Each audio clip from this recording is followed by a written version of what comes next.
The air in Ouagadougou hung thick and heavy, a soup of dust, heat, and the low hum of the city that never truly slept.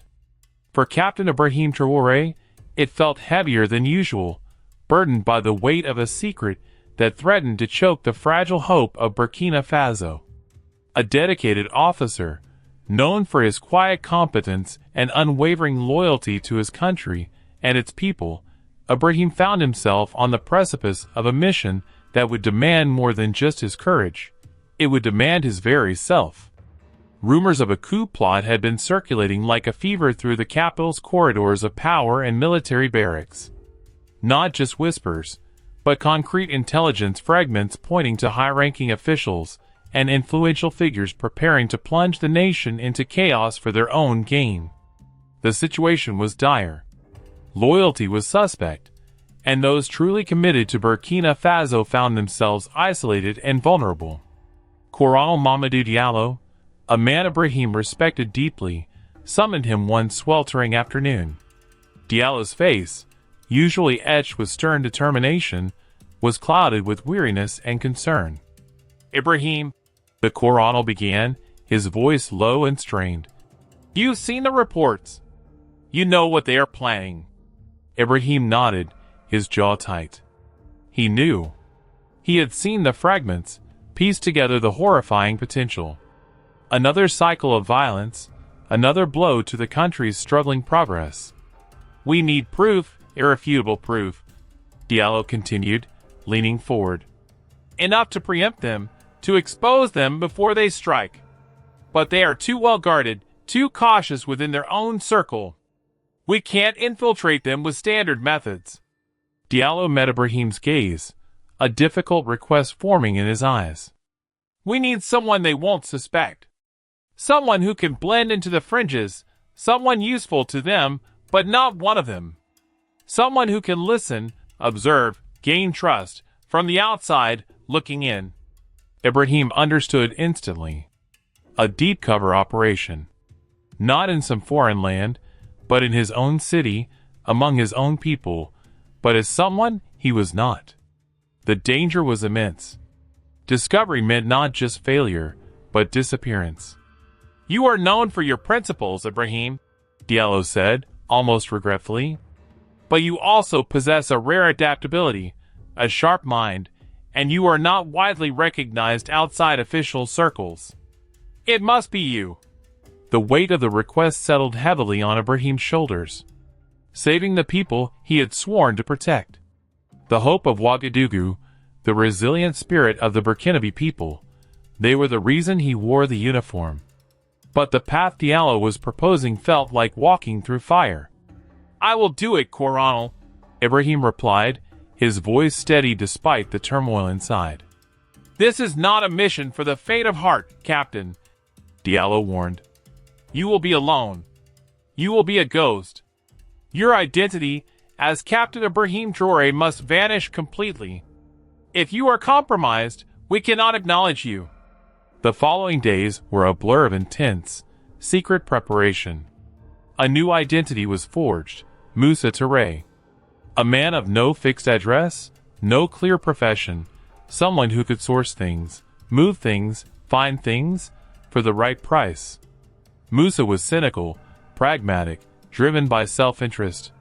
He had no discernible past, and asked no questions about the future, only about the immediate transaction.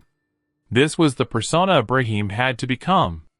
He learned to walk differently, talk differently, even hold his eyes differently. He shed his crisp uniform for worn, anonymous clothes. The disciplined posture of a soldier was replaced by a slouch, a feigned indifference. He had to bury Captain Ibrahim Traoré deep within, layer by layer, under the dust and shadows of Ouagadougou. The man who believed in justice and service had to pretend to be a man who believed only in survival and profit. The most difficult part was the isolation.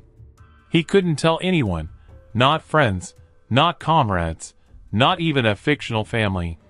He simply vanished from his usual life. The loneliness was a physical ache, a constant reminder of the distance he was putting between himself and everything he was.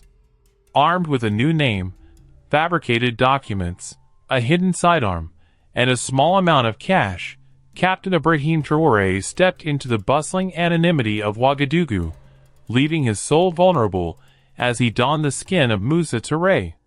His mission: find the traitors, expose their plot, save the people. His silent fear that in becoming Moussa, he might lose the man he was meant to be. Becoming Moussa Touré was a descent. Ibrahim rented a small, nondescript room in a crowded, noisy part of the city where faces changed constantly, and no one asked questions as long as the rent was paid.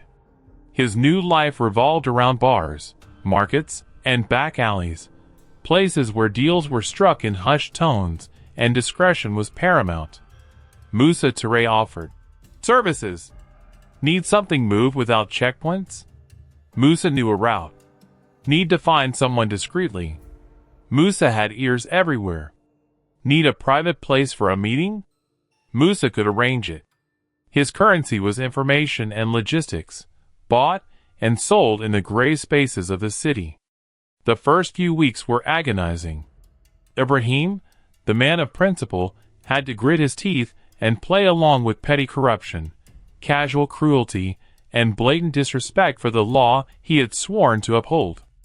Moussa was supposed to nod, smile, and ask about the price. Ibrahim wanted to intervene, to challenge, to defend. The internal conflict was a constant, grinding battle. He had to suppress his instincts, his moral compass, to maintain the facade.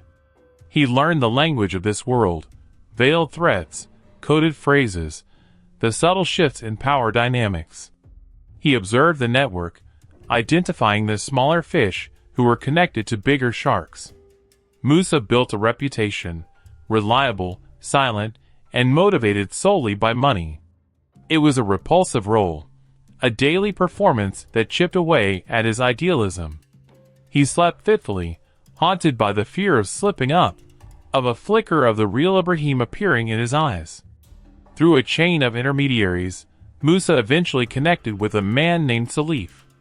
Salif was a former soldier, cynical and pragmatic, with ties to significant figures. He was cautious but seemed impressed by Mousa's efficiency and lack of curiosity.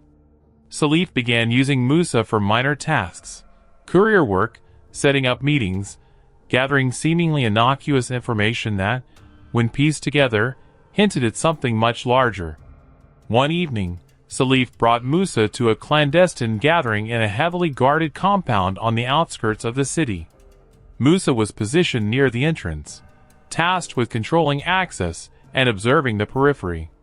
He was close enough to hear fragments of conversation from the main room. Men in expensive traditional robes mingled with others in military fatigue-style shirts worn casually. These were the people at the heart of the rumors. "The timeline is critical," a voice boomed, one Moussa recognized as General Diallo, not his trusted Coronel, but a different General Diallo, notorious for his ruthless ambition. Ibrahim's stomach churned at the cruel irony of the name. "The foreign backing is secure," another voice added, smooth and confident.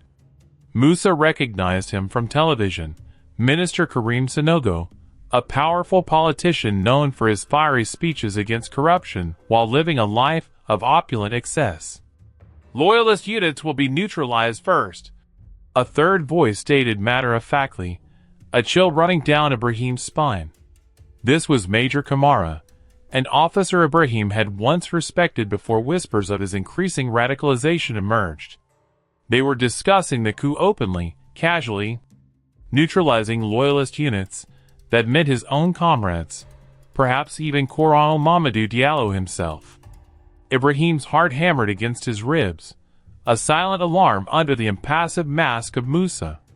He had to stay calm, observe, gather more. Fragments weren't enough. He needed names, dates, locations, concrete details. The risk was escalating rapidly. Moussa was now interacting directly, albeit peripherally, with the core group. He had to nod along, pretend to understand their business, in a general sense, offer his services, without appearing too eager or too curious. Every smile, every agreement, every facilitated task felt like a betrayal, a small piece of his soul chipping away. He saw the contempt in their eyes when they spoke of the common people, their casual disregard for the lives their actions would impact. They talked about Burkina Faso not as a nation of people, but as a prize to be seized, a resource to be plundered. It was in these moments, witnessing their blatant disregard for the nation he loved, that the disguise felt most suffocating.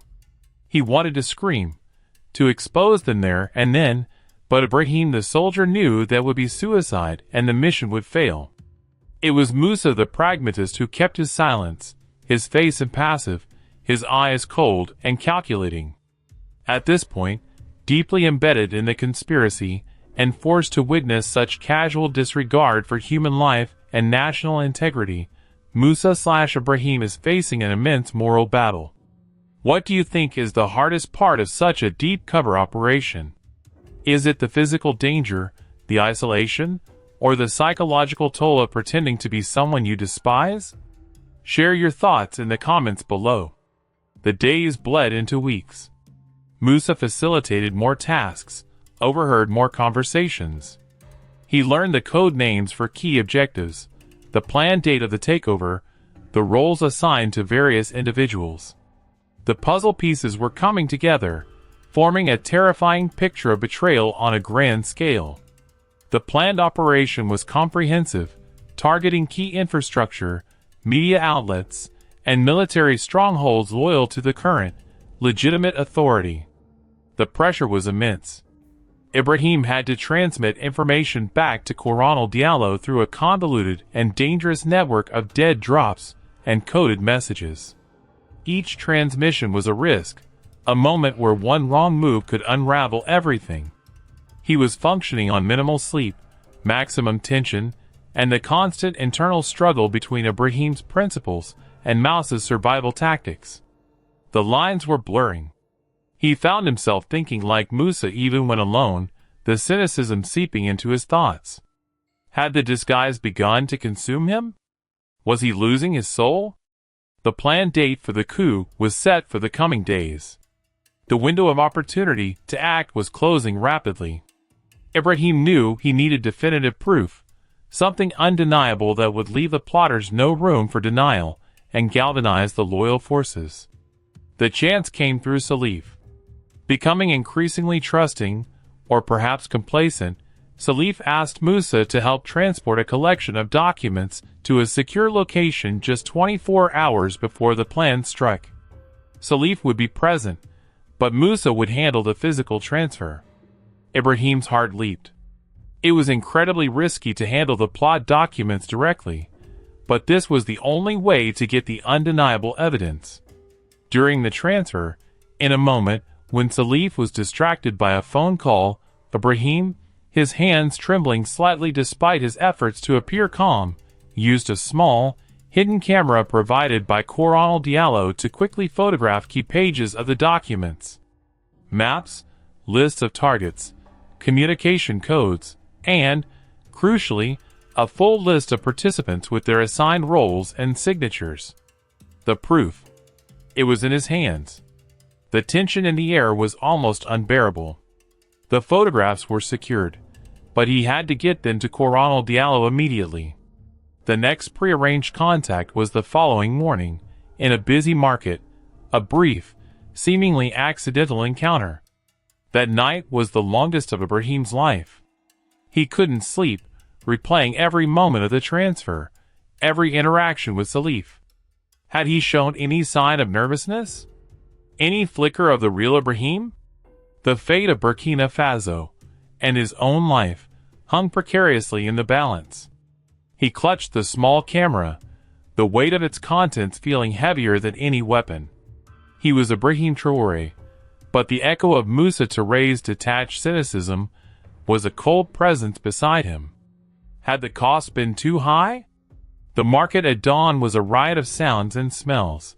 The clatter of stalls being set up, the aroma of fresh bread and strong coffee, the chatter of early risers. Ibrahim, back in the guise of Musa, moved through the throng, acutely aware of every shadow, every face. He spotted Coronel Mamadou Diallo, disguised as an elderly fabric merchant, his face partially obscured by traditional wraps, a prearranged signal visible on his stall.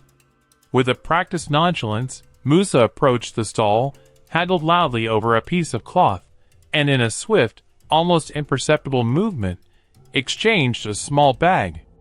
Ibrahim felt the Coronel's firm grip on his hand as their fingers brushed, a silent acknowledgement.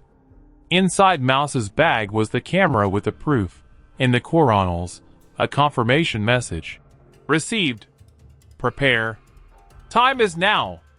Walking away, Musa felt a profound wave of relief wash over him, quickly followed by the chilling realization that the most dangerous phase was just beginning. He had delivered the intelligence. Now, the loyal forces would have to act. He returned to his room, shedding the layers of Musa TRAORÉ piece by piece, physically and mentally.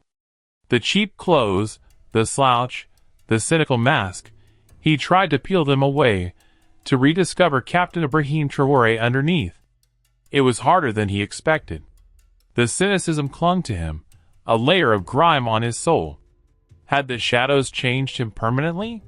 He spent the next few hours in agonizing anticipation, silently making his way to a secure rendezvous point designated by Coronel Diallo, a lesser-known barracks on the city's edge. The city itself seemed calm, but Ibrahim knew the storm was gathering below the surface.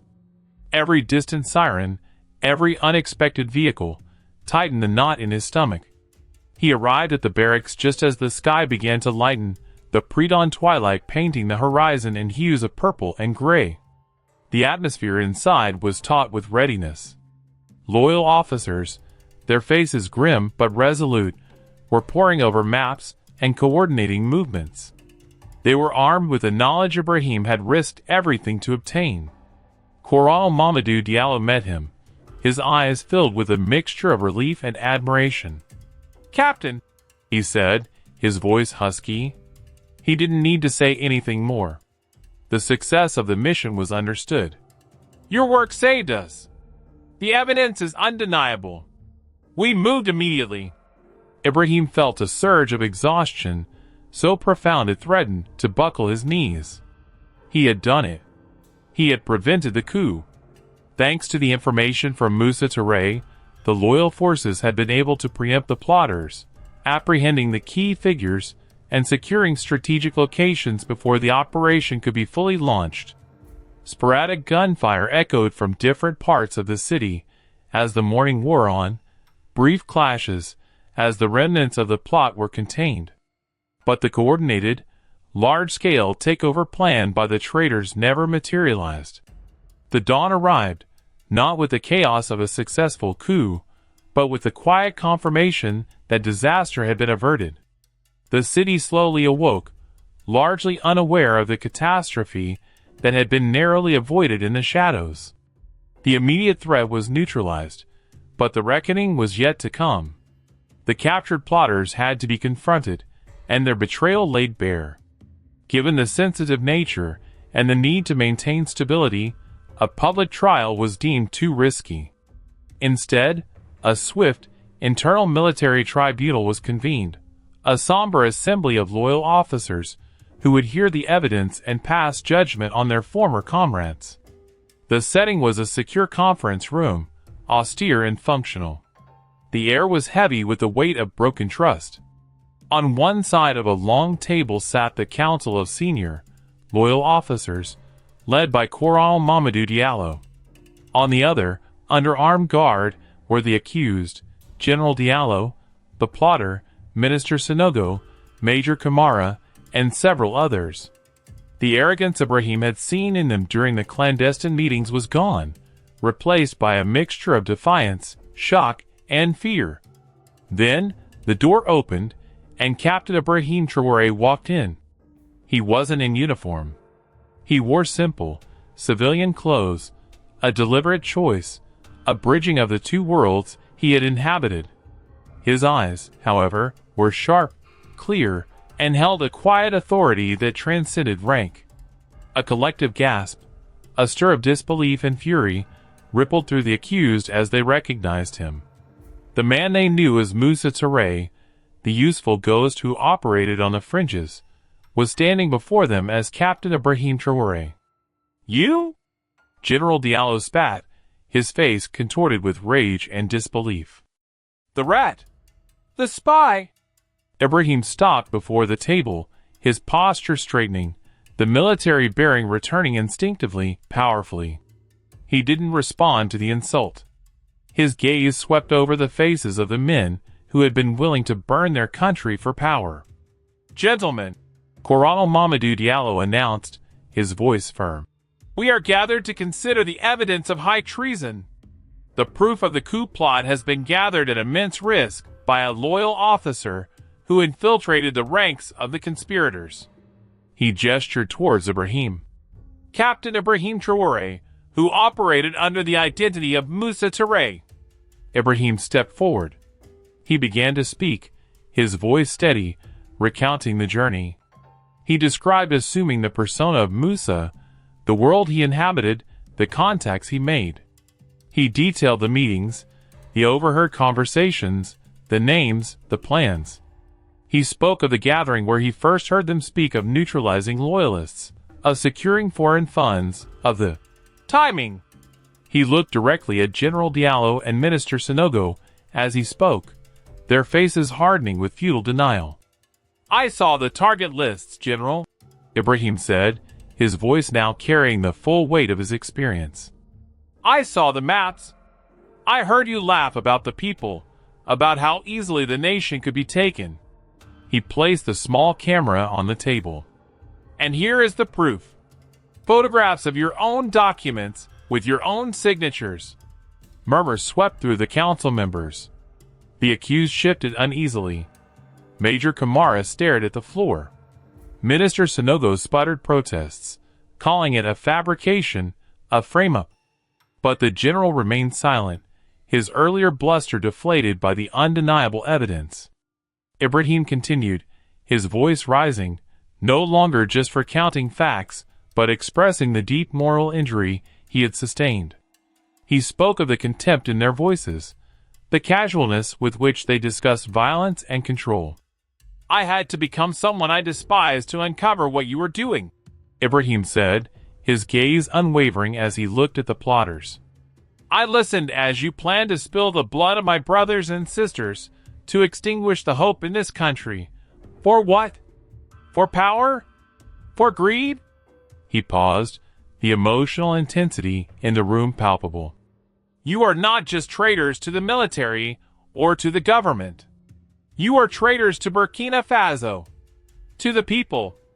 You betrayed the future we swore to protect." The silence that followed was absolute. The truth, spoken by the man who had walked among them in disguise, hung heavy in the air. Captain IBRAHIM TRAORÉ had exposed their darkness with the light of his own sacrifice. Coronel Mamadou Diallo slowly nodded. "The evidence is conclusive. The attempted coup was real, and it was led by these men." He addressed the council. No lengthy deliberation was needed. The averted catastrophe, the potential bloodshed, the hijacked future, all of it weighed on their minds. The contrast between the integrity of Captain TRAORÉ and the treachery of the accused was stark.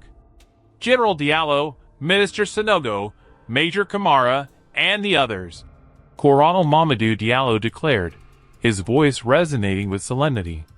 "You have been found guilty of high treason against the nation of Burkina Faso, based on the overwhelming evidence presented." He paused, his gaze stern. "Your ranks and titles are hereby stripped with immediate effect. You will be held and will face the full legal consequences of your actions." There were no shouts of protest, no appeals.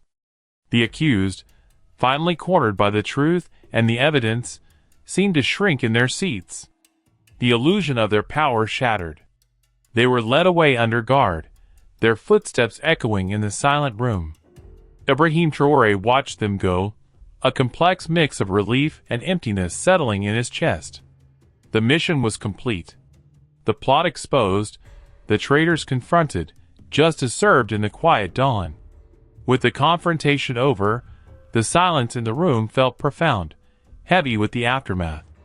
The adrenaline that had sustained Ibrahim for weeks drained away, leaving behind deep exhaustion.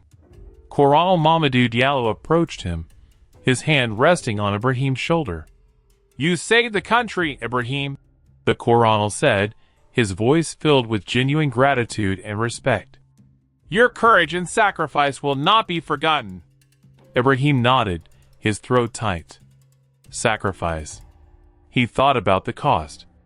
Not just the physical danger, but the deep psychological toll of living a lie, suppressing his true self, forcing himself to act with cynicism and detachment. The skin of Moussa Touré had been a heavy burden, and he wasn't sure it had peeled away completely. He returned to his routine, quietly reintegrated, his vital role kept secret for security. There were no parades, no public accolades.